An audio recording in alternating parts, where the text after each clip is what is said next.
बिस्मिल्लाहिर्रहमानिर्रहीम। अस्सलाम वालेकुम नाज़रीन, आप देख रहे हैं 92.8 विद सादिया अफसाल। नाज़रीन, पूरी दुनिया में मेडिकल एजुकेशन को बहुत ज़्यादा अहमियत दी जाती है। ये एक ऐसा शोबा है जहाँ पर डॉक्टर्स को, स्टूडेंट्स को ख़ास क्वालिटी तालीम देने की दुनिया भर के मेडिकल कॉलेजेस में, इंस्टीट्यूट्स में कोशिश की जाती है, क्योंकि ये वो प्रोफेशन है जिसमें किसी शख्स की जान जो है वो उस डॉक्टर के हाथ में है। अब हमारे यहाँ इस पूरे सब्जेक्ट को एक मजाक बनाकर रख दिया गया है। 58 साल से जो इदारा काम कर रहा था, 1962 के आइन के तहत जो बना, पाकिस्तान मेडिकल कमीशन ऑर्डिनेंस 2019 आता है, उसको ख़त्म कर देता है। पीएमडीसी की मैं बात कर रही हूँ। पीएमडीसी अब कौन सा इदारा था? ये वो इदारा था जो एक निगरान इदारा था, जो एक तिब्बी तालीम का ढांचा है, उसका पूरा निज़ाम है, उसकी जांच पड़ताल के लिए बना। अब इसको यानी Pakistan medical and dental council को ख़त्म क्यों किया गया, इसको तहलील क्यों किया गया?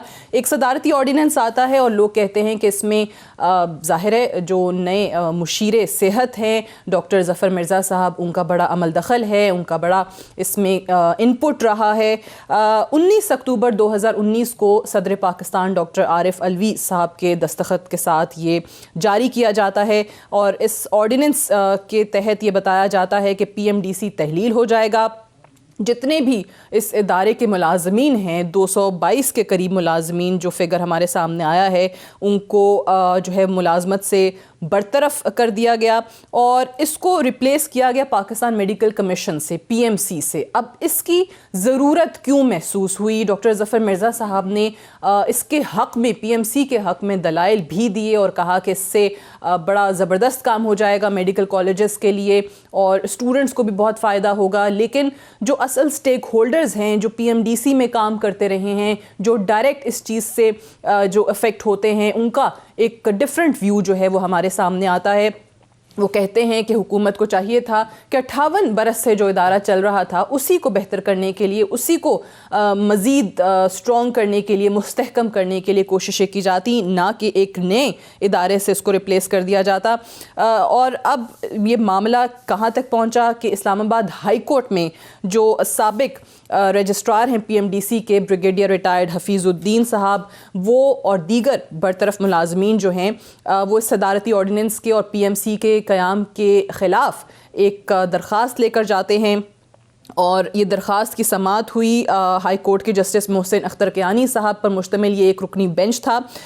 इन्होंने जो सदारती ऑर्डिनेंस है, पीएमसी का क़याम है, उसको कलअदम करार दे दिया। उस फैसले को इन्होंने सेट असाइड कर दिया और पीएमडीसी को बहाल करने का हुक्म दिया और साथ ही साथ जो बरतरफ मुलाजमीन थे उनको रीइंस्टेट करने का, उनको भी दोबारा मुलाजमतों पर बहाल करने का हुक्म दिया।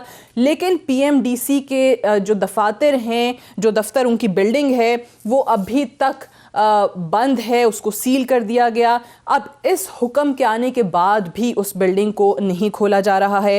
इसके अगेंस्ट दोबारा से इस्लामाबाद हाई कोर्ट में ये मामला जब गया तो जो सेक्रेटरी हैं मिनिस्ट्री ऑफ हेल्थ के, उनसे अदालत ने 19 फरवरी को जवाब तलब कर लिया है।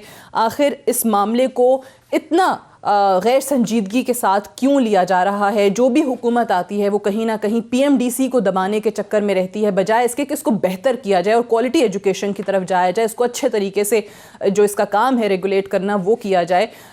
पाकिस्तान पीपल्स पार्टी के टाइम पे भी हमने देखा डॉक्टर आसिम के हवाले कर दिया गया, फिर नून लीग की हुकूमत में भी बहुत सारे ऐसे लोगों के नाम सामने आए कि उनको लगाया गया और अब यहाँ पे भी पीएमडीसी को जो है वो तहलील करने की बातें हो रही हैं और पीएमसी से रिप्लेस करने की बातें हो रही हैं। आज इसी टॉपिक पर तफसीलन हम बात करेंगे। मुझे डॉक्टर मोहम्मद रियाज जंजुआ साहब ज्वाइन कर रहे हैं इस्लामाबाद स्टूडियोज़ में। Pakistan association of private medical and dental institutes के प्रेसिडेंट हैं आप। बहुत बहुत शुक्रिया आपकी तशरीफ़ आवरी का। हमारे साथ डॉक्टर जावेद अकरम साहब मौजूद हैं, vice chancellor university of health sciences और सदर Pakistan society of internal medicine. Doctor Ali Farhan साहब हमारे साथ मौजूद होंगे, vice chairman Liaquat college of medicine and dentistry और साबिक मेंबर हैं पीएमडीसी के। और ब्रिगेडियर रिटायर्ड हफीज़ुद्दीन साहब हमारे साथ मौजूद हैं, साबिक रजिस्ट्रार हैं पीएमडीसी के, जिनका हमने जिक्र भी किया कि ये अदालत में गए इस ऑर्डिनेंस के ख़िलाफ़। और थोड़ी देर में पाकिस्तान तहरीक इंसाफ के एमएनए डॉक्टर रमेश कुमार साहब भी हमें ज्वाइन करेंगे। ब्रिगेडियर हफीजुद्दीन साहब, मैं आपसे आगाज़ करना चाहूँगी, ये माजरा है क्या आखिर? आप इस्लामाबाद हाई कोर्ट गए, आप खुद रजिस्ट्रार रहे हैं पीएमडीसी के, क्या कोई कंसल्टेशन नहीं हुई थी पीएमडीसी को तहलील करने के हवाले से? क्या स्टेक होल्डर से ज़रा भी मुशावरत नहीं की गई थी? आप क्या बताएंगे इस हवाले से? पहले तो बहुत शुक्रिया आपका, आपने मुझे मौका दिया कि मैं अपने जज्बात का और फैक्ट्स का इजहार कर सकूं। 19 अक्टूबर को रात में 10 बजे तक पीएमएनडीसी बिल्डिंग अपने ऑफिस में काम करता रहा। कुछ ज़रूरी काम थे, कुछ अर्जेंट रिक्वायरमेंट थी, कुछ हाई ऑफिशियल्स ने मुझे डायरेक्शंस दी थी। 20 अक्टूबर संडे मुझे शाम को मिनिस्ट्री ऑफ हेल्थ के हाई ऑफिशियल्स का रिंग आया कि हमने आपका पीएमडीसी टेक ओवर कर लिया है और आपके एम्प्लॉयज़ को 1 वीक छुट्टी है। तो मैंने अकॉर्डिंगली अपने स्टाफ को, डायरेक्टर एडमिनिस्ट्रेशन, ऑल कंसर्न को बता दिया कि आप कल से ना आए, 1 वीक आप लोगों का छुट्टी मिल गई है आपको। सुबह जब दूसरा ये भी बताते चलूँगा, the way they did it was really not acceptable, it is really frightening and horrible I would say, कि 50 to 60 police constables with Islamabad administration शाम की तारीखी में पीएमएनडीसी की बिल्डिंग पे कब्जा करते हैं जैसे कोई कू हो रहा हो। हमने क्या बिगाड़ा था? हमें तो इन्फॉर्म ही नहीं किया, हमसे कोई बात नहीं की गई। मैंने अर्ज किया कि मैं रात 10 बजे तक रात को मैं काम करता रहा हूँ।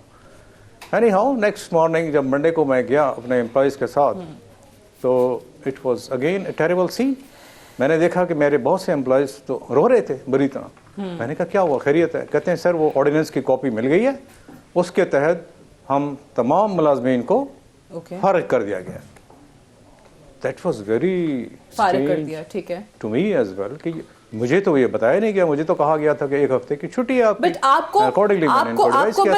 आपको बस ये कन्वे हुआ एक फ़ोन कॉल के थ्रू, उनके मिनिस्ट्री ऑफ हेल्थ के ऑफिशियल्स ने बता दिया कि भाई आप 1 हफ्ते के लिए मुलाजमीन को छुट्टी दे दें, और उसके बाद आप कह रहे हैं कि कू का मंजर था, बिल्डिंग से जो है वो फलांग के सारा कंट्रोल संभाल लिया। ये कोई, मैं सवाल इसलिए बार बार कर रही हूँ कि डॉक्टर ज़फ़र मिर्ज़ा साहब का जो नाम आ रहा है, आपको नहीं लगता कि कहीं किसी और से मुशावरत हुई, या सिंगल हैंडेडली उन्होंने इस चीज़ को, मामले को जो है वो तय किया, और फिर ऑर्डिनेंस आता है, पार्लियामेंट में भी ज़ेर बहस की मामला नहीं लिया जाता? कोई कहानी है, या आपको लगता है कि इसके लिए कोई तैयारी पहले से चल रही थी?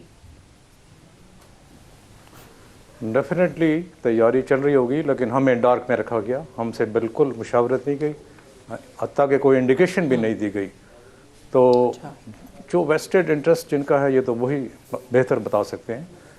बहरहाल ये है कि मैंने जब अपने एम्प्लॉयज़ की ये कंडीशन देखी, जिसमें 222 रेगुलर और कंट्रेक्चुअल एम्प्लॉयज़ हैं, और इसमें अबाउट 25 to 27 पेंशनर्स भी हैं, टोटल अराउंड 250 हैं। तो मैंने जब उनको ये देखा तो मैंने ऑफ कोर्स मैंने कहा कि मैं आपके साथ फाइट करूंगा, I will stand with you. ये तो बहुत अनजस्टिफाइड है, फंडामेंटल राइट्स के अगेंस्ट है, मैं समझता हूँ इसको, जो मुझे बताया गया। फिर भी मैंने सोचा कि मैं मिनिस्ट्री में जाके पूछता हूँ कि सर ये आपने तो इस तरह मुझे इन्फॉर्म किया था, एंड व्हाट इज़ दिस। लेकिन कुछ एम्प्लॉयज़ ने कहा कि नहीं, अब वहाँ जाना बेकार है क्योंकि बिल्डिंग सील हो गई और पुलिस वहाँ पे एस्कॉर्ट खड़ा हुआ है। मतलब मैंने कहा ठीक है, फिर हम लीगल बैटल फाइट करेंगे। मतलब अकॉर्डिंगली हम सब ने मुशावरत की, अपने लॉ एक्सपर्ट्स को कंसल्ट किया, और हमने फिर ये पिटीशन फाइल की, जिसके लिए मैं जुडिशरी का बहुत मशहूर हूँ।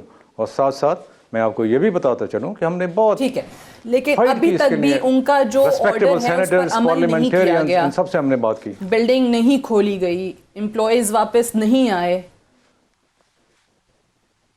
बिल्डिंग नहीं खोली गई। दूसरा मैं आपको ये बता दूं कि जब ये जजमेंट मुझे मिल गई 13 फरवरी को, मैं इसकी कॉपी लेके मिनिस्ट्री ऑफ हेल्थ गया, और मैंने सेक्रेटरी हेल्थ को दिखाई और उनसे इजाज़त चाहिए कि सर ये कॉपी आ गई है और हमें बहाल कर दिया गया है, पीएमएनडीसी रिवाइव हो गई है, तो क्या हमें इजाज़त है हम बिल्डिंग में जाके अपने अपने ऑफिसेज में बैठ जाएं। उन्होंने कहा कि नहीं, अभी आप ठहर जाएं, शायद हम लोग अपील में जाएंगे। तो मैंने कहा सर फिर कंटेम्प्ट ऑफ कोर्ट हो जाएगा। कहते हैं you will take any action. ठीक है, हाँ, दूसरी तरह से मौक़िफ़ यही आ रहा है कि मिनिस्ट्री ऑफ हेल्थ ये कह रही है कि हम अपील में जाएंगे।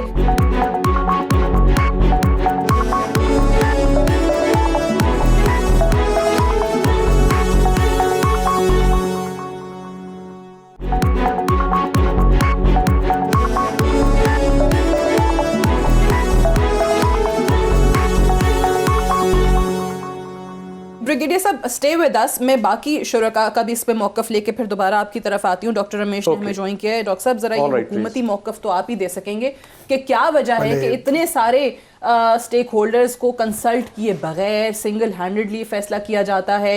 आप तो नून लीग की, पीपल्स पार्टी की मिसालें देते थे, आप तो उनके बरक्स काम करना चाहते थे, वही वाले काम कर रहे हैं, उससे बढ़ गए, बल्कि आप तो तहलील ही कर दी पीएमडीसी।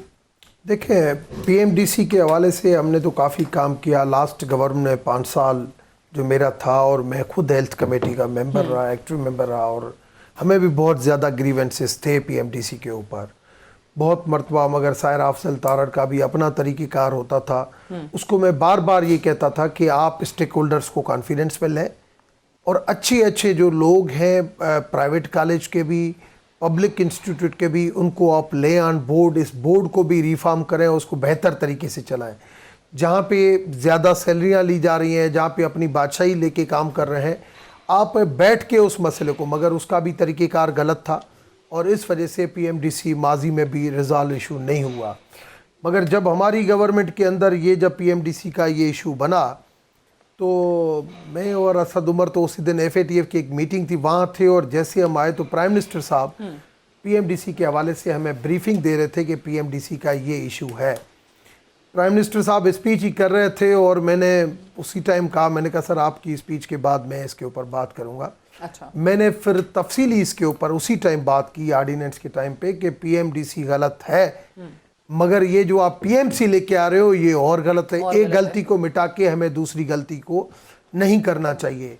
मैं ये मानता हूं कि सारी जो माफिया है उसको निपटने के लिए सख्ती, बोल्ड और ब्लंट डिसीजन की ज़रूरत है, मगर अगर आदमी की क्रेडिबिलिटी और सिंसियरिटी अगर इदारे के साथ है, तो मैं समझता हूं कि अगर हम स्टेक होल्डर्स को कॉन्फिडेंस में लेके आगे अगर तो बढ़ेंगे। मेरा सवाल ये है कि पीएम साहब जब आप कह रहे हैं कि जी वो बात कर रहे थे, इस पर तकरीर कर रहे थे, तो पीएम को भी कहीं ना कहीं फिर मिसगाइड किया गया ना। पीएम साहब भी एक्सपर्ट तो नहीं है सब्जेक्ट के, उनको भी बताने वाले लोग ही होते हैं ना। और तो किसी ने नहीं, मैंने अकेले नहीं बात की उसके ऊपर, मैंने अपना एक डिफेंडिंग नोट दिया कि ये चीज़ गलत है।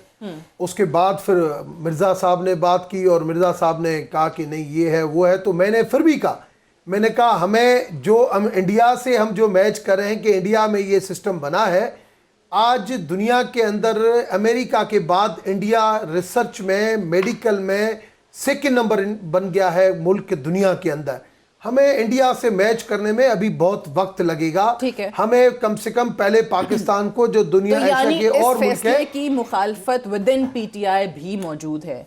मैंने अकेले ने की थी, मगर आज मैं आपको बताऊं, अब इस इशू के ऊपर फिर मेरी खालिद मगसी से भी मुलाकात हुई थी। खालिद मगसी को भी मैंने बताया कि इस इशू के ऊपर आप हेल्थ कमेटी के अंदर हैं, मैं इस वक्त हेल्थ में नहीं हूं, लिहाजा आप इस मैटर को टेकअप करें।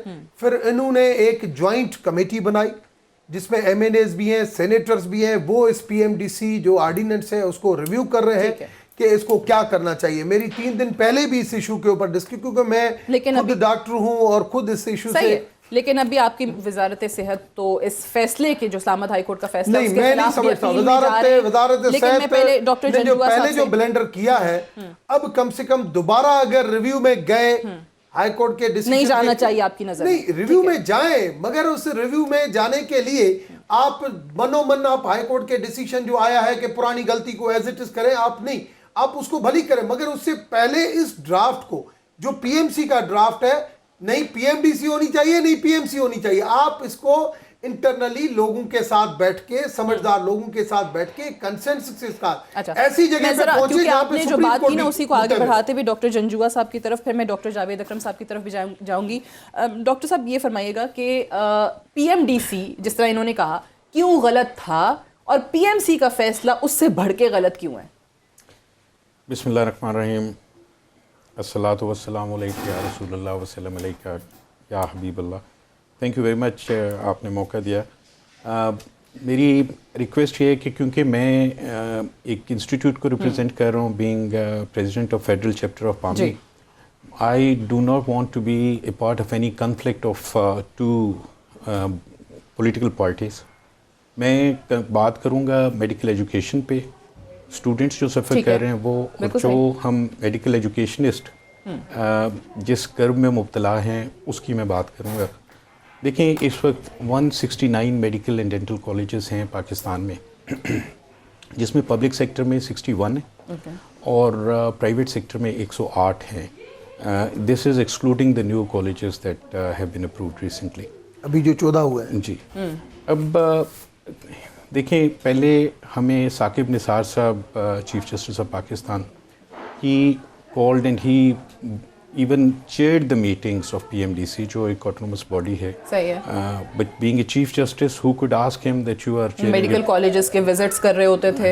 और उन्होंने since we are, हम तो एक मस्कीन राया की तरह हैं, हमें तो FIA was sent to every medical college to scrutinize each and every paper, and we were humiliated like anything. Okay. And उसके बाद फिर ओवर द गन पॉइंट हमें मिलाया गया, हमें MOU साइन कराया गया, सेंट्रल इंडक्शन हुई। सेंट्रल इंडक्शन का नतीजा ये निकला कि पिछले साल क्लासेस हमारी इंस्टेड ऑफ स्टार्टिंग इन दिसंबर और अर्ली जनवरी, वो स्टार्ट हुई जाके अप्रैल के एंड में। अच्छा। और इसके बावजूद number of seats remain vacant in medical colleges, having so many candidates, potential candidates, जिन बच्चों का हक था दाखिला मिलना, उनको दाखिला नहीं मिला। इस दफ़ा फिर यही हुआ। PMC का ये फैसला अच्छा था कि ये central induction is not successful. सही है। इसको इंडिविजुअली कॉलेजेस को यानी करना कुछ अच्छी चीज़ें इसमें भी थी, अगर मुशावरत कर ली जाती बेहतर हो जाता। हमारा प्रॉब्लम सिर्फ ये है कि स्टेक होल्डर्स को हम एक ही रिक्वेस्ट करते हैं, we are in no position to dictate our regulatory body, we can only suggest them, लेकिन कम अज़ कम स्टेक होल्डर्स को ऑन बोर्ड तो लिया जाए, और अगर कोई चेंज ला रहे हैं तो एक प्रूडेंट टाइम दिया जाए, जिस तरह दुनिया में महज़ब मुल्कों में होता है कि अगर आपने कैंपस के साइज़ को या कॉरिडोर्स को बड़ा करना चाह रहे हैं तो that can not be done overnight. उसमें आप टाइम दें और कहें कि जी इतने टाइम में आप ये चेंज ले आएँ। We are all willing to go. हमारी association is a very strong association और हम हमेशा ओबे करते हैं रेगुलेटरी बॉडी को, लेकिन पब्लिक परसेप्शन एक ऐसी अजीब बन गई है against the medical colleges. One should understand very clearly कि सिर्फ नंबरों का मेरिट नहीं होता किसी प्राइवेट मेडिकल कॉलेज में जाने के लिए। Throughout the world there is a financial merit as well. जो बच्चा पब्लिक सेक्टर में आधे नंबर से रह जाता है जाने के लिए, वो बेचारा just because he can not afford, या वो कहीं नर्स भर्ती होता है या वो कहीं क्लर्क भर्ती होता है। तो we have to look into this कि ये दोनों चीज़ें पैरेलली चलती हैं। One has to make sure कि मैं 5 साल फीस दे भी सकता हूँ या नहीं दे सकता हूँ। और हमारे जो एक्सपेंसेस हैं, I can write it down for you कि हमारे मेजॉरिटी ऑफ मेडिकल कॉलेजेस वो 30-30 करोड़ रुपए के अभी तक मकरूज़ हैं बैंकों के। अच्छा। It's not a joke to run a medical college. ठीक है। आप इमेजिन करें कि 4000 के करीब 800 से 1000 एम्प्लॉइज़ पर मेडिकल कॉलेज, उसके बाद 4 करोड़ के करीब सैलरीज पर medical college, and then to deal with all sorts of taxes, और कम अज़ कम 18 डिपार्टमेंट्स हैं जिनको हम टैक्सेस देते हैं। और ये सारी चीज़ें को आसान काम नहीं होता। दुनिया सारी में इंस्टीट्यूट्स को इनकरेज किया जाता है, सपोर्ट किया जाता है। हमें अनफॉर्चुनेटली उस तरह की सपोर्ट कभी नहीं मिली। ठीक है। लेकिन थोड़ा सा ये है कि रेगुलेटरी बॉडीज़ का आपस में जो कुछ भी है, we never got involved in that. सही है। जो कुछ हमें बताया गया, रेगुलेटरी बॉडी का जो काम है फिर उनको वही करना चाहिए ना। They should regulate not strangulate. एक ब्रेक ले लेते हैं, ब्रेक से वापस आते हैं तो फिर मैं डॉक्टर जावेद अकरम साहब की तरफ जाऊंगी, उनका मौक़िफ़ जानेंगे इसी हवाले से। स्टे विद अस।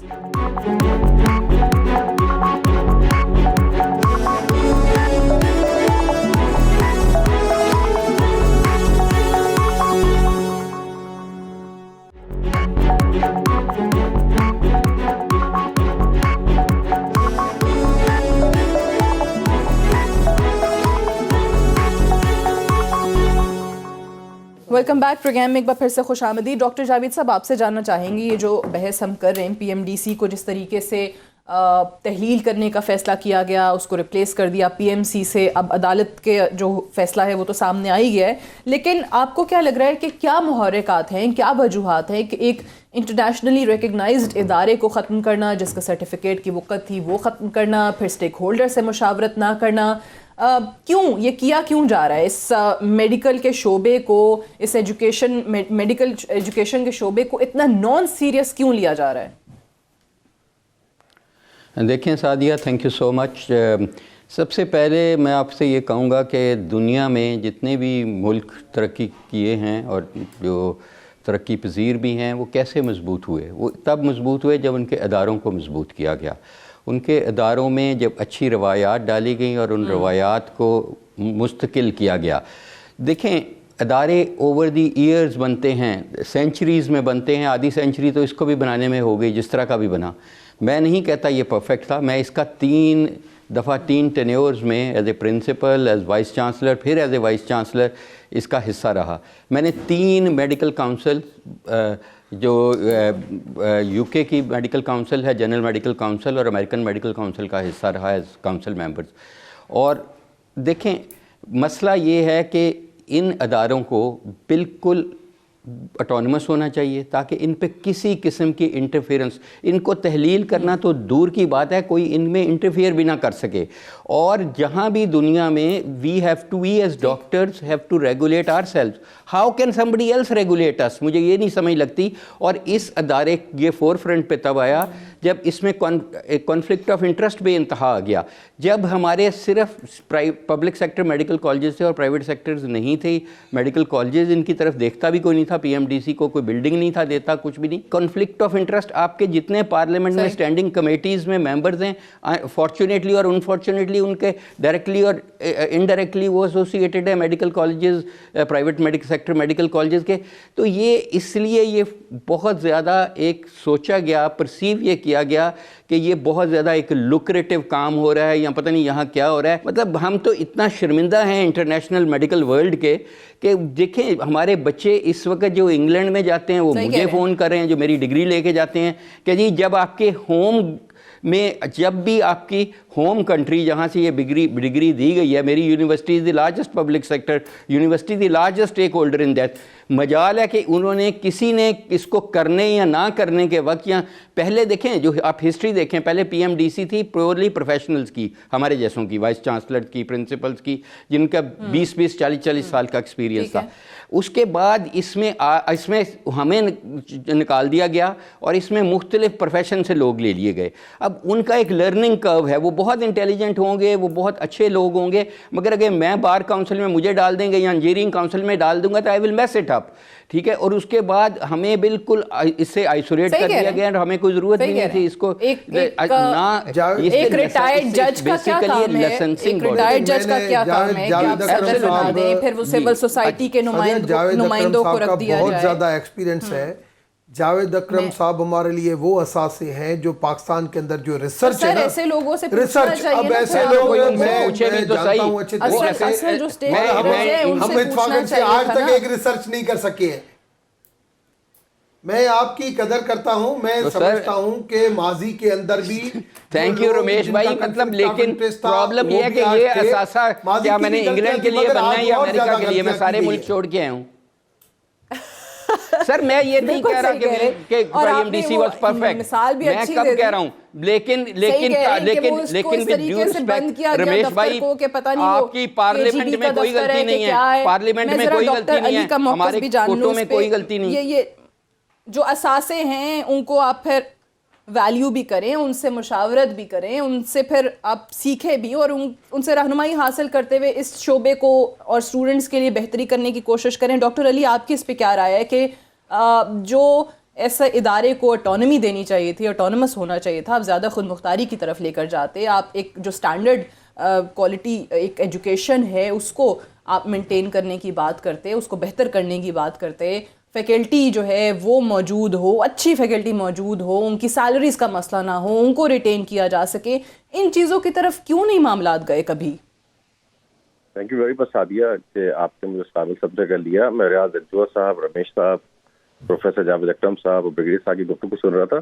पहले तो मेरी सारी सिंपैथीज हैं उन सारे मुलाजमीन के साथ जिनको जब जुम्बिश कलम और नथिंग, बजाय जिस तरह ब्रिगेडियर साहब ने फरमाया कि स्टेक होल्डर्स और कॉन्फिडेंस में लिए बगैर निकाल दिया गया। तो उसके लिए मैं रमेश कुमार साहब से पहले शिकायत करूंगा, क्योंकि वो हमारे प्रोफेशन से ताल्लुक भी रखते हैं। आई विश कि वो इतना टाइम निकालते, इन्वॉल्व रहते कि क्या होने जा रहा है, किस तरह होना चाहिए। आई एम सॉरी, मतलब मैं बहुत ओपनली बोल रहा हूँ, अगर आपको बुरा लगे तो मुझे आप टोकिएगा। ये ऑर्डिनेंस कोई आज थोड़ी आए, ये 12 से ऑर्डिनेंस आने शुरू हुए, कभी हमने बैठ के बात नहीं की। और ये पूरे प्रोफेशन की शर्म की बात है कि बजाय इसके के सीनियर्स बैठ के फैसला करते, हम सबके सब कोर्ट्स में चले गए और एक वाइड प्रोफेशन रह गया था।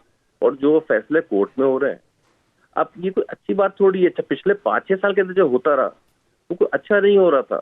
ये होते होते मगर जब पहली दफा अनफॉर्चुनेटली, जिस तरह रमेश कुमार साहब से मादर के साथ कहूंगा कि इनकी गवर्नमेंट एक अच्छा काम करने जा रही थी, तो वो भी काम एक बुराई की तरफ खत्म हुआ, कोर्ट्स आ गई इसमें। और मैं अभी भी रिक्वेस्ट करूंगा कि सारे सही, वो तरीका जो है वो गलत साबित हुआ ना। अगर अच्छा काम था या नियत कहीं पर अच्छी थी। मैं जरा ब्रिगेडियर साहब का कमेंट ले लूं, फिर मैं डॉक्टर रमेश आपकी तरफ आती हूँ। ब्रिगेडियर साहब, ये जितनी भी चीजें आप लोग कह रहे हैं, ऑब्वियसली एक गलत चीज हुई, या अगर सही समत की जानिब भी जाना चाह रहे थे तो उसमें भी शायद तरीकाकार ऐसा इख्तियार किया गया कि मामला गलत हो गया। और जिस तरह डॉक्टर अली ने भी कहा कि सबसे ज्यादा ज्यादती तो ये हुई कि आपने मुलाजमीन को ही बरतरफ कर दिया।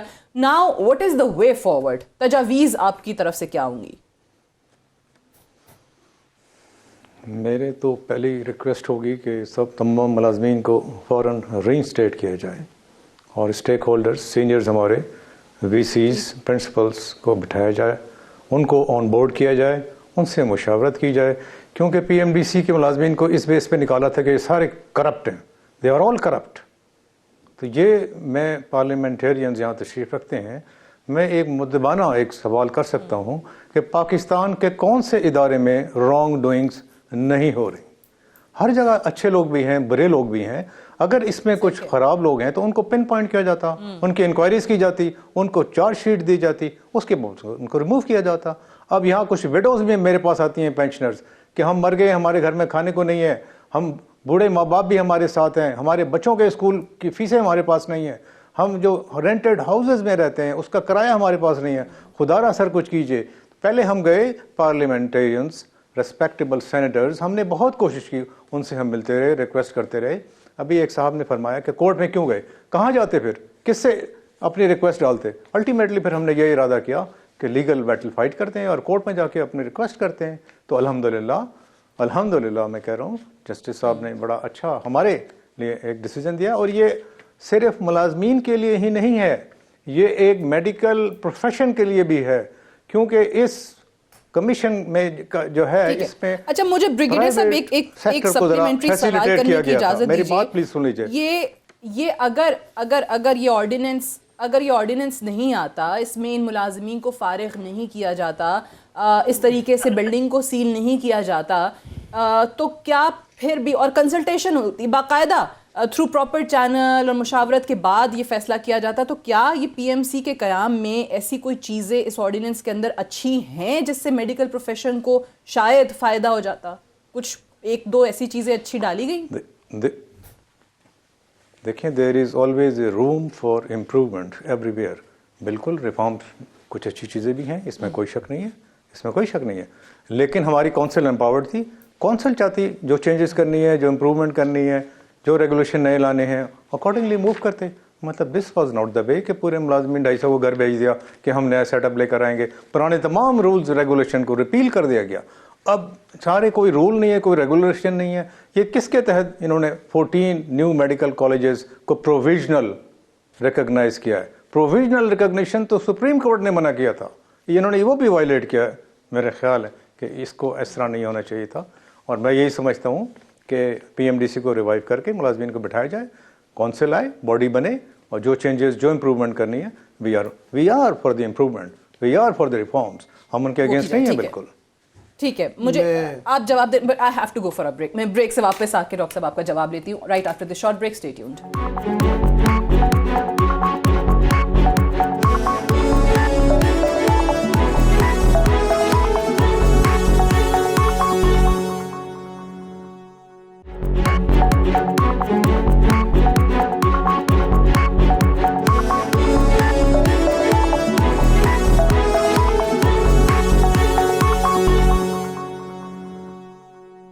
Welcome back. प्रोग्राम में एक बार फिर से खुशामदी। डॉक्टर रमेश कुमार साहब, आप जवाब देना चाह रहे थे और साथ ही मेरा सवाल भी सुन लीजिए। उन्होंने ख़ास तौर से कहा ब्रिगेडियर साहब ने कि ये जो मुलाजमीन बरतरफ किए हैं, सबसे पहले तो इनको रीइंस्टेट करवाएं।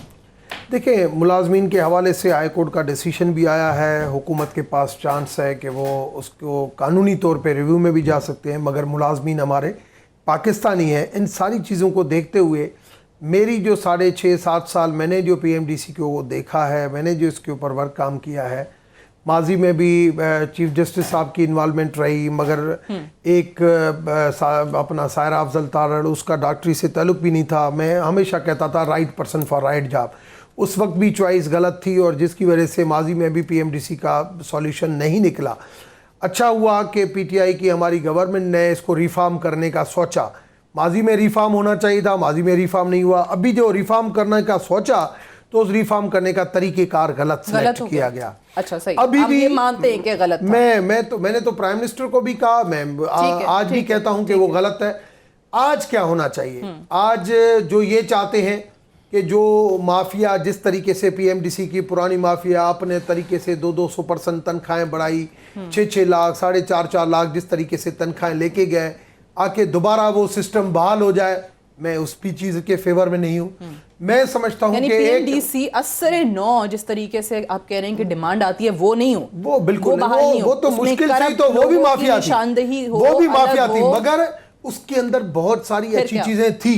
उसके अंदर आप जैसे तारिक रफ़ी था, जावेद अकरम था, बहुत ज़्यादा सीनियर लोग के वाइस चांसलर जो एक समझते हैं कि इसको कैसे बेहतर करना चाहिए, उसकी काउंसलिंग की एक बॉडी होनी चाहिए थी। अब उस तरीके से उसकी जो अच्छी चीज़ें हैं वो लें, यहाँ से जो अच्छी चीज़ें हैं वो लें, और जो लोग आपके जो माफिया है कैसे निकालेंगे उनको? देखिए आज जिस जगह पे पहुंच गए हैं, यहाँ पे नई विनिंग पोजीशन उधर है, नई विनिंग पोजीशन इधर है। अच्छा। इस इदारे को बेहतर करने के लिए और जितना जल्द हो, क्योंकि इंटरनेशनली बहुत सारे लोग हैं। आज मेरी बच्ची ने वहां से फोन किया कि वो डिग्री वेरिफिकेशन करानी है, दिसंबर से मैंने भेजी है, अभी तक डिग्री वेरीफाई नहीं हो रही है। ऐसे पता नहीं कितने लोग हैं जो बाहर पढ़ रहे हैं। तो वो जब इस तरीके के आएंगे तो उसका इम्पैक्ट जो है वो खराब पड़ेगा। हमारी हेल्थ को वैसे भी जो है अच्छी नज़र से नहीं देखा जाता, मगर हमारे बच्चे यूएसएमएलई, ईसीएफएमजी मार्के लेके जब वहां पे पहुंचे तो उनके ब्रेन, उनकी आईक्यू की वजह से उनको लिया गया है, मगर जब ये चीज आएगी तो उसका इंप्रेशन गलत पड़ेगा। तो आज जो है मेडिकल एजुकेशन का, वो मैं बार बार यही बात कर रही हूँ कि स्टूडेंट्स के लिए और इस शोबे के लिए बेहतरी करने की जानिब जाना चाहिए। हमारे कभी वो अभी ज्यादा दूर जाने की जरूरत नहीं है। वो हमारे जो डॉक्टर्स को डिपोर्ट किया गया सऊदी अरेबिया से, निकाल दिया, इशू बहुत डिग्रीज नहीं मानी। अभी दिन ब दिन इशू आएंगे। जंजुआ से मैं एक सवाल करना चाह रही हूं कि आपने माफिया का जिक्र किया, आपने माफिया का जिक्र किया, और ये जो है इसका सॉल्यूशन क्या होना चाहिए? ये जिस एसोसिएशन के प्रेसिडेंट हैं वो प्राइवेट मेडिकल कॉलेजेस इसका सॉल्यूशन देखें with in the legal framework आपने देना है ना। Now after the court decision ये 2012 का ऑर्डिनेंस वापस आ गया। पहले दिन से ये होना चाहिए था कि जो parliament is very much alive, उसमें जाके एक्ट बनाएं, उसको why to go for ordinances. 5-6 दफा तो ऑर्डिनेंसेस पिट चुके हैं। आप पार्लियामेंट में लेके आए, उस पर डिबेट करें, स्टेक होल्डर्स को बीच में बिठाएं। बहुत अच्छे अच्छे लोग हैं, इस काउंसिल में भी अच्छे लोग थे। अब फिर परसेप्शंस इस किस्म की बन जाती हैं। आप देखिए कि we were called once in Shaukat Khanam to brief के जी ये हम करने जा रहे हैं। उधर एक फोटोग्राफ हुई, and I swear to God on oath that we had no idea about employees, पूरी एसोसिएशन को। एम्प्लॉइज के माइंड में ये आ गया कि शायद ये प्राइवेट कॉलेजेस का कोई ऐसी चीज़ है। हम तो ऑलरेडी विक्टिमाइज्ड थे। जो इन्होंने लफ्ज़ यूज़ किया ना, उसके अंदर मैं ये बात कर रही हूँ, ये तासुर परसेप्शन जो है ना वो प्राइवेट कॉलेजेस के हवाले से भी किया जाता है। मैं पूरी एसोसिएशन के बिहाफ पे I can swear that employees के जाने में कॉलेजेस का, हमारी एसोसिएशन का कोई ताल्लुक वास्ता नहीं है। अच्छा। We were sympathetic with employees, rather we अपनी जगह हमने आवाज़ उठाई कि एम्प्लॉइज को रीइंस्टेट किया जाए, इनका कोई प्रॉपर तरीका निकाला जाए। तो वे फॉरवर्ड यही होगा। फिर देखें कि जब तक एरोगेंस ख़त्म नहीं होती है ना हायर अप्स में, उस वक्त तक ठीक नहीं होगा। अब देखें कि हमारे पास अभी किसकी एरोगेंस से काम आपको लग रहा है ख़राब हो रहा है? देखें हमारे पास every medical college has a hospital constituting of 500 beds. उसमें सारे बेड्स यूटिलाइज नहीं होते। हॉस्पिटल प्राइम मिनिस्टर साहब कल कह रहे थे हमारे पास पैसे नहीं है बनाने के लिए। Why not to budget these teaching hospitals with all the faculty, और आप अपने उनको फिल करें उन बेड्स को। हम ऑलरेडी मोर देन 60% तो हमारे बेड्स फ्री हैं। बहुत सारे कॉलेजेस का 100% बेड्स फ्री हैं। आप उन्हें बजट करें just in terms of investigations, laboratory और इन टर्म्स ऑफ मेडिसिन्स। आप उन्हें बंदा बिठा दें। डॉक्टर अली कुछ कहना चाह रहे थे। डॉक्टर जंजुआ साहब, आप जो बात कर रहे हैं ना, ये माजी की पीएमडीसी को और अभी की, मैं समझता हूँ आप एरोगेंस की जो बात कर रहे हैं, समझ आ गया ना। आप कह रहे हैं ना पीएमडीसी रखें, मैं कह रहा हूँ कि अच्छी चीजें लेके आए, और आज अगर आज ये चीजें रिजॉल्व नहीं हुई ना, इस रिव्यू से पहले जी जी रिव्यू से पहले अगर नहीं हुई तो मैं समझता हूं ये डिजास्टर और चलेगा। रिव्यू में फिर वो हाई कोर्ट का डिसीजन क्या होता है, फिर आगे उसको क्या, क्योंकि इतना इसको इजी नहीं समझे। हल ये है कि इसी हफ्ते 10 दिन के अंदर, मैंने जो लोग हैं उनको भी मैंने कहा है, आपको भी कहता हूं, गवर्नमेंट के साथ बैठ के जो अच्छी चीजें हैं, हम जैसे लोग हैं गवर्नमेंट ने बताएंगे। बिठाना है ना, ये गवर्नमेंट के काम होते हैं, वो खुद तो नहीं आके, वो तो नहीं, कह रहे हैं कि उसके भाई लिए उसके लिए ब्रिगेडियर साहब कह कोऑपरेशन रहे हैं, यहाँ से भी वजीरों दरकार के है, यहाँ पीछे से भी पीछे कोऑपरेशन नहीं है, मैं यहाँ से भी डॉक्टर अली का कोऑपरेशन नहीं है, input और ले वो लूं। अगर डॉक्टर चीजें अली- नहीं हुई राइट, तो over ये to you। इदारा जी तबाह जी होगा। जी जी डॉक्टर अली साहब। सादिया, मेरी से सबमिशन है कि इस वक्त इतना ज़बरदस्त प्लेटफॉर्म है, इतने अच्छे सीनियर लोग बैठे हैं, रमेश कुमार साहब बैठे हैं, इस वक्त सोल्यूशंस की तरफ जाएं कि इसको किस तरह हम इंस्टीट्यूशन को बचा सकते हैं। अभी तो हम आपस में बैठे हुए, हमको अंदाजा नहीं इंटरनेशनली कितनी बदनामी हो रही है हमारी। तो मैं समझता हूँ कि इस वक्त हमको जोड़ने की तरफ जाना चाहिए, बजाय इसके निफाक की तरफ जाएं। और मेरी सबसे सबमिशन होगी कि मतलब इस वक्त झगड़े का वक्त नहीं है, जोड़ने का वक्त है। वजह एक बुरान है कि अभी खड़ा हो, कोर्ट पे जाए, कोर्ट से बाहर बैठ के बात करें। There is always a solution for everything. और मेरी सबसे दरख्वास्त ये होगी कि शख्सियात पे ना जाए, माजी पे ना जाए, आज और आने वाले कल को देखें कि what we are example we gonna set. दूसरा मैं ये समझता हूँ कि देखिए अब तक जो यही होता मैं है कह रहा हूं अली साहब, सारा बैठ के एक यही मैं कह रहा हूं, आप ये कह रहे हैं जजरा साहब, ऐसी टीम बना के अभी एक पार्लियामेंट्री कमेटी बनी ठीक है, है। अब मैं जरा वो जो उसके राय अंदर दे रहे अच्छे हैं, मैं लोग जरा हैं। पहले डॉक्टर अली की राय सुन लूं। वो जो आपने कहा कि इंटरनेशनली आप देखें तो जग हसाई हो रही है, उस चीज से कैसे निकलना है, वो जरा सजेशन दे रहे थे, पहले मैं वो सुन लूं। जी डॉक्टर साहब। देखें, इंटरनेशनली इस वक्त तक ना हमारे डॉक्यूमेंटेशन जारी है, ना कुछ हो रहा है, खामोशी से फाइलें बनती जा रही हैं। अभी ये बबल है, अभी तो बच्चों ने पढ़ना शुरू किया है, पहली दफ़ा है कि सिंध के अंदर, प्राइवेट सेक्टर के अंदर भी, पब्लिक सेक्टर में थोड़ा लेट हुआ है, प्राइवेट सेक्टर में फरवरी में आके क्लासेस शुरू हुई हैं, क्लासेस पूरी, एडमिशन पूरे नहीं हुए हैं। मैं कहता हूँ फाइनेंशियल इशूज़ ही नहीं है। We should look for the international image.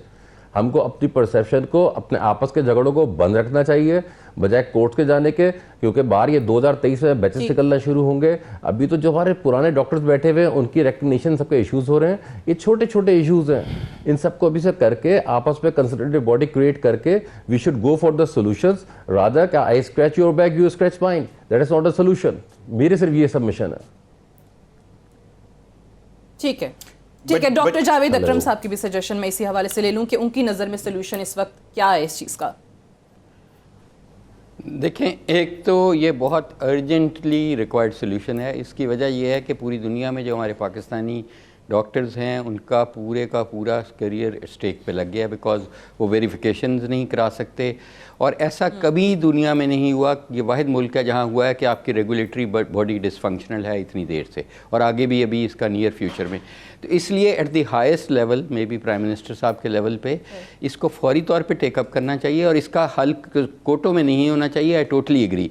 इनके जितने एम्प्लॉयज़ हैं, मैंने इनके साथ काम किया, और मैं आपको ये बताता चलूँ, हमने वाइस चांसलर्स ने जब काम किया, हमने 1 रुपया नहीं लिया, 1 लीटर कभी पेट्रोल नहीं लिया, कोई टिकट भी नहीं ली, हमने अपनी जेबों से खर्चा है, बिकॉज़ ये हमारा फ़र्ज़ है इस रेगुलेटरी बॉडी को फाल रखना। तो हम अभी भी तैयार हैं, और पाकिस्तान में अल्हम्दुलिल्लाह वो लोग हैं जिन्होंने जनरल मेडिकल काउंसिल यूके की रिफॉर्म्स की थी, अमेरिकन मेडिकल काउंसिल की रिफॉर्म्स की थी। इनको ज़्यादा से ज़्यादा 10 लोगों की एक काउंसिल, अभी एडहॉक काउंसिल बना दें, जो जैसे उन्होंने बनाई थी पहले चीफ जस्टिस ने, उसी टाइप की काउंसिल, लेकिन प्योरली प्रोफेशनल से और एक्सपीरियंस से, टेक्निकल लोगों पे, खुदारा टेक्निकल लोगों पे।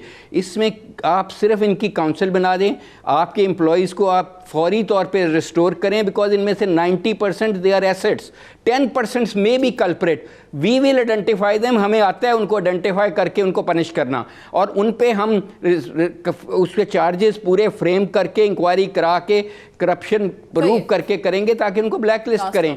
ये कोई तरीका नहीं है कि आप उन्हें विदाउट एनी हियरिंग देम आप तो इसलिए ये फौरी तौर पे प्रोफेशनल्स पे मुश्तमिल एक काउंसिल बना दी जाए, और उनको ये टास्क दिया जाए कि ultimately it has to go to election.